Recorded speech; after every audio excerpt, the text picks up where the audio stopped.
રાતે જરા કે ક્લાયન્ટ ની રિક્વાયરમેન્ટ આવી દીધું ઈ લઈને બેઠા પછી બનાવી લીધી મસ્ત મજાની સીટ ને મશીન ને કર્યું બંધ. હા એ ભાડું આવી ગયા ઘડીકમાં. જય સ્વામિનારાયણ બધાને. આજ બાકી વાતાવરણ એમ છે ભગવાને પછી ધરાવો થાળ ને આપણે બેહી ગયા ધરાઈને ખાવા. આજ તો છેલ્લો સોમવાર આવી ગયા દાદા પાસે કરી લીધા દર્શન. હર હર મહાદેવ. ખાલી હાથે તો નહીં જ ઉપડી ગયા પછી ઓફિસ જાવ પોગીને કર્યું પંત ને ભગવાનને લાગ્યો પગે અને બેઠો આજના ટાસ્ક લખવા.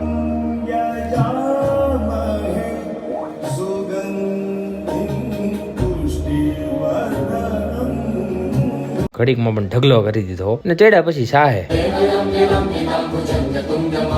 પછી જરાક એક મેન્ટેનન્સ કોન્ટ્રાક્ટ આવ્યો હતો ઈ સાઈન કરો હાલો ભાઈ 20-30% તો પ્રોગ્રેસ અત્યારથી દેખાય છે. પછી જરાક બેઠો ગયા મહિનાનો હિસાબ મારવા. ભલા મને હિસાબ તો મારવો જ જોઈએ ને અગર ભીખા હોય એ વેચાઈ જાય. ઘણા ગાડું રામ ભરોસે હાલતું હોય. હવે આનું સબસ્ક્રિપ્શન લેવું જોઈએ બાકી ભેગું નહીં થાય. પછી જરાક આ ભાઈએ ધંધે લગાડ્યા હતા. ફિગ્મામાં એઆઈ ટૂલ છે એના ડિઝાઇન બને. ધૂપ કામ માં દેરી કિસ બાત કી.